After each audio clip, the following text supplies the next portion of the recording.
Bonjour, on se retrouve aujourd'hui pour un tuto consacré à la balade des dames du temps jadis. Et c'est un tuto qui, j'espère, conviendra à des guitaristes plutôt peu expérimentés ou relativement débutants. Bien sûr, aux autres aussi. Alors Brassens a composé une musique sur un poème assez célèbre du Moyen-Âge de François Villon. Et cette chanson figure seulement dans son deuxième album, de ce deuxième enregistrement studio. Donc Brassens c'est vraiment au tout début de sa carrière. Et on peut dire que c'est un choix plutôt audacieux, en tout cas absolument pas commercial, que de choisir de mettre en musique un poème écrit dans une langue finalement assez difficile à comprendre au premier abord, puisqu'il s'agit quand même de moyen français. Même si Brassens la modernise un tout petit peu, mais vraiment pas énormément. Je crois vraiment que c'est la marque de l'hommage que Brassens voulait donner à François Villon, qu'il admirait par-dessus tout. Cette chanson, vous allez voir, ne comprend pas beaucoup d'accords, a une rythmique assez simple, avec un tempo assez tranquille. Et si on met à côté l'interlude musical qui est en fin de chanson, qui demande un tout petit peu plus de technique pour réaliser, même les petites lignes de contrebasse qu'on pourra rajouter, vous allez voir, sont vraiment accessibles pour pas mal de guitaristes, j'espère. Donc ça va nous permettre de pratiquer déjà une chanson de Brassens avec un certain soin des détails, ce qui n'est jamais facile, mais quand même avec un niveau technique moins exigeant que pour d'autres tutos. Comme d'habitude, on va suivre le déroulement habituel, on va commencer par la rythmique d'accord, puis la grille, et enfin les lignes de contrebasse. On n'oubliera pas, en petit dessert, de faire l'interlude musical, et la toute fin aussi, la coda de la chanson qui est très intéressante.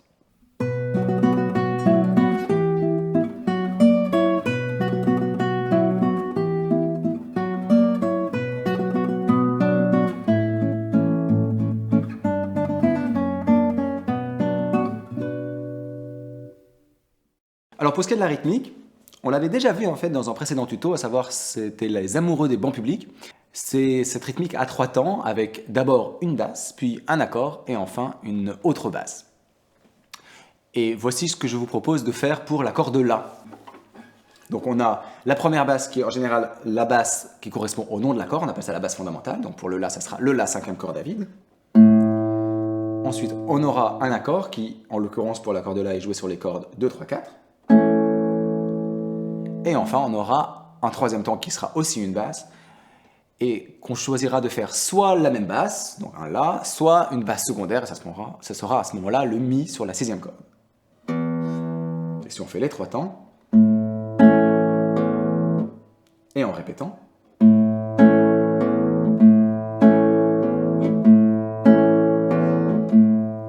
vous constatez que contrairement à d'autres rythmiques où on choisit de bien détacher les notes, ici on va choisir plutôt de les faire résonner, donc on garde bien du legato, on garde bien les doigts posés. Il y a simplement une chose qu'on doit faire vraiment attention, c'est interrompre le son entre les deux mesures, donc entre les deux basses, celle du troisième temps d'une mesure et celle du premier temps de la mesure suivante. On essaie de faire en sorte que le pouce vienne couper la basse précédente.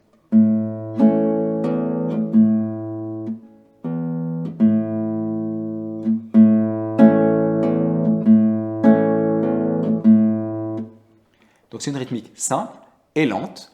Ceci étant, si on veut vraiment faire attention aux détails, il y a deux questions qui se posent. La première question, c'est quand est-ce qu'on garde la même basse, parce que je vous ai dit tout à l'heure qu'on pouvait garder la même basse, et quand est-ce qu'on change pour une basse secondaire. Ici, il faut écouter et regarder ce que fait Brassens exactement. Alors, dans la théorie et dans la pratique, c'est pas toujours la même chose, parce qu'il lui arrive de changer de basse, peut-être d'ailleurs de se tromper. En gros, la logique, c'est d'éviter de répéter la basse sur le troisième temps d'une mesure et sur le premier temps de la mesure suivante. Donc si la basse secondaire du La, qui est le Mi, atterrit sur un accord de Mi, on aura deux fois la basse Mi, ça ferait comme ça. C'est pas très joli et Brassens préfère éviter à ce moment-là de faire ça et va garder la même basse sur La. Donc, quand on a un changement d'accord, ici en l'occurrence, on va garder la même basse sur l'accord de La. C'est pas toujours le cas, mais en gros, c'est à peu près ça qu'il fait. Le reste du temps, surtout quand on a des mesures qui se répètent, c'est-à-dire deux mesures de La, deux mesures de Ré, etc., on va choisir de bien faire à chaque fois deux basses, une basse principale et une basse secondaire. Et le deuxième détail qu'on doit régler, c'est quand est-ce qu'on joue les cordes 2, 3, 4 pour l'accord, et quand est-ce qu'on joue les cordes 1, 2, 3. C'est un peu plus facile à régler, même si là encore, au niveau de la pratique, ça peut différer. En gros, on va jouer les cordes 1, 2, 3 quand on n'a pas trop le choix, c'est-à-dire par exemple pour l'accord de Ré, comme la basse fondamentale est déjà sur la quatrième corde, on va choisir de jouer les cordes 1, 2, 3 pour l'accord, comme ceci.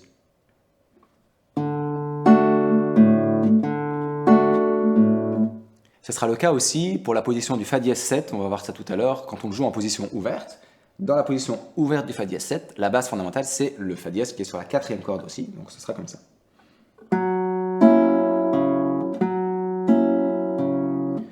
Et on peut dire, pour simplifier, que tous les autres accords seront joués sur les cordes 2, 3, 4. D'ailleurs, c'est souvent dans ces cordes-là qu'on va le mieux exprimer les accords, c'est-à-dire le mieux faire entendre les différentes notes qui composent chaque accord. Une dernière chose que je voulais vous dire sur cette rythmique, c'est une petite variante que je trouve intéressante à travailler. C'est au lieu de faire l'accord vraiment plaqué, de le faire légèrement arpégé, comme ceci.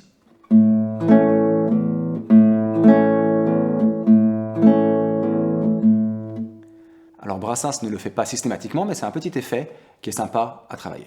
Maintenant, on peut passer à la grille d'accords et on va commencer par détailler la première séquence avec des accords assez simples qui tournent autour de deux accords, en fait La et Mi7, vous allez voir ça. Mais avant ça, je vous montre juste rapidement ce que fait l'introduction de la chanson. C'est tout simplement 4 mesures de La.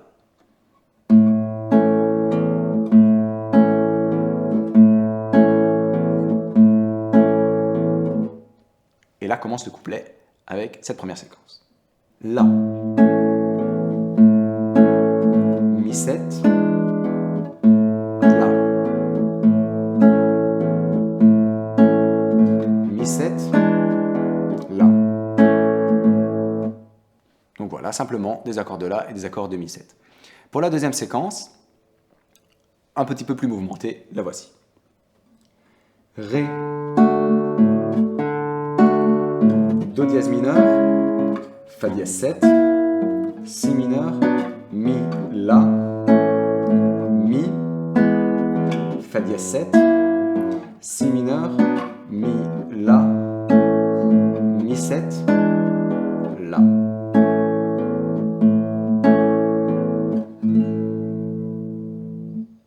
Donc un peu plus d'accords effectivement, mais rien de bien sorcier non plus. Simplement une précision pour l'accord de Fa dièse 7 que Brassens réalise de deux manières différentes, selon les versions, même selon les couplets parfois. Ici, je vous ai montré un Fa dièse 7 en position barré 2, assez classique, comme ceci. Et Brassens le réalise assez souvent en position ouverte, comme ça. Une autre chose un petit peu particulière, c'est cette fameuse mesure où on a le Si mineur Mi. Ça ressemble à quelque chose qu'on avait déjà vu dans Les Amoureux des bons publics. Le Mi se place sur le troisième temps de la mesure. Et sur le troisième temps de la mesure, qu'est-ce qu'on fait? On fait qu'une basse. Donc en fait, concrètement, on ne joue que la sixième corde du Mi. Juste le Mi. Brassens, pour autant, pose l'accord de Mi, comme un accord fantôme en quelque sorte. Et on peut supposer que ça ne sert à rien. Ça sert uniquement si on a envie un jour de changer de rythmique, de faire par exemple une rythmique en accord battu. Ben voilà, on a notre grille qui est déjà placée. C'est souvent cette logique-là qui est la logique d'accompagnement. Donc on place les accords qui sont ceux de l'harmonie, ceux de l'accompagnement, même si concrètement, à la main droite, on ne va pas jouer tout l'accord, on va jouer en l'occurrence ici que la basse. Et donc ça fait comme ça. Si vous n'avez pas envie de placer le Mi, ne placez pas le Mi, ça marche très bien aussi. Et pour finir sur cette mesure justement, Brassens joue parfois, non pas Si mineur Mi, mais Ré Mi, donc il fait cette variante-là.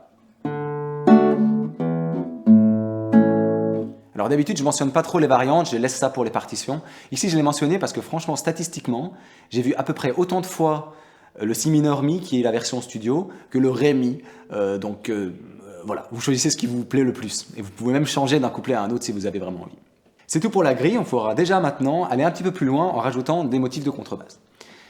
Alors les motifs qui sont issus de la contrebasse, ils sont très classiques, c'est comme d'habitude des petites lignes de transition avec quelques notes qui servent à passer d'un accord à un autre. La première ligne se place sur l'accord de Mi7 et elle fait les notes suivantes.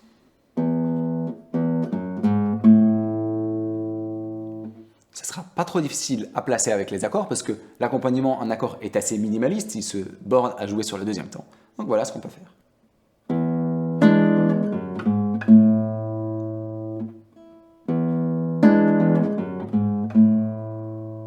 Dites-moi, dans quel pays est Flora, la belle romaine? Il ne fait pas systématiquement ce motif sur le Mi7, la contrebasse ne le fait pas systématiquement, donc vous pouvez choisir certains passages pour le faire. Et il y a un passage où il le fait pratiquement tout le temps, c'est à la fin du couplet, au moment de retourner sur le La final. Sinon, pour le reste, vous choisissez à peu près le moment qui vous plaît le plus. Une autre ligne de transition, c'est sur le La, qui sert en fait à passer du La au Ré, de la première à la deuxième séquence, si vous vous souvenez de notre séquence de tout à l'heure. Et la contrebasse, là encore, une petite ligne de transition comme ceci.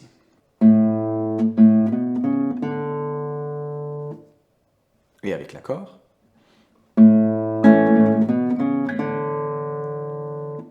Archipillade Nétaï, qui fut sa cousine germaine, écho parlant qu'en bruit on mène. Voilà. Et enfin, une troisième et dernière ligne de contrebasse qu'on peut placer, ça sera sur l'accord de Fa dièse 7, pour passer du Fa dièse 7 au Si mineur. Eh bien, la contrebasse va faire quelque chose, là encore, très ressemblant aux deux lignes précédentes.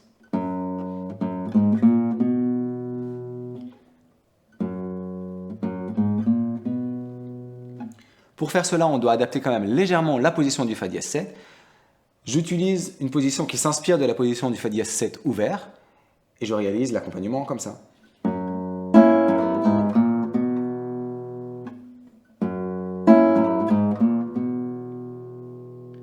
Écho parlant qu'en bruit on mène, de sur rivière ou sur étang, qui beauté eût pu trop qu'humaine, etc.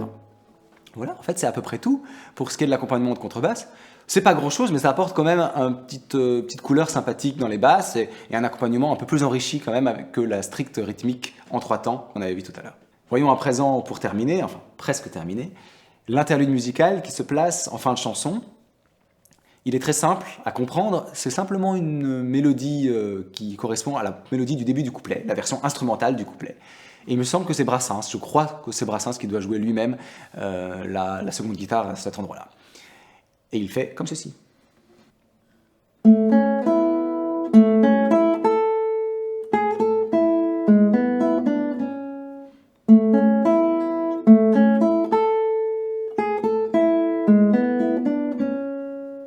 Et on va placer cette mélodie à la fois sur l'accompagnement en accord et sur les lignes de contrebasse qu'on a vues tout à l'heure.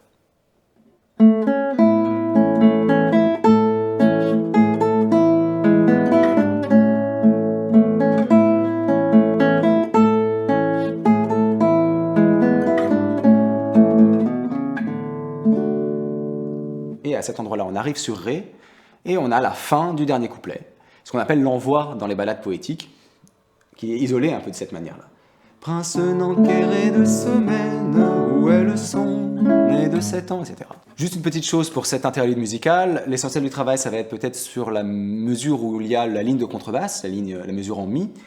Je vous la montre lentement. Ça nous fait arriver dans une position de La un petit peu bizarre, mais c'est la solution que j'ai trouvée pour pouvoir avoir un glissé et une transition entre les différentes positions.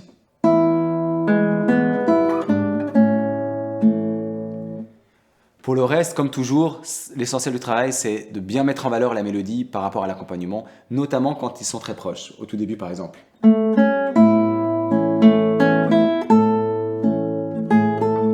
Je joue vraiment très doucement, l'accompagnement c'est juste un petit fond sonore derrière. Voilà, ça demande un petit peu de travail, mais je pense que ça peut arriver assez vite à un bon résultat chez vous, en tout cas j'espère. C'est pas encore tout à fait fini pour ce tuto, il me reste à vous parler d'un détail important quand même, c'est la toute fin de la chanson, la coda en fait, l'arrivée finale. Au lieu de terminer tout bêtement avec un accord de La majeur, il va terminer avec un accord de Fa, qu'il va lentement glisser jusqu'au La en barré 5. Et ça fait comme ça pour la fin. Que ce refrain ne vous remène, mais où sont les neiges d'antan? Donc on va jouer un Fa, on atterrit sur cet accord un peu spécial, dans cette tonalité de La, qu'on va glisser, donc on reste bien appuyé, en glissant bien. Et si on veut, on peut aussi rejouer légèrement les notes aiguës à la main droite.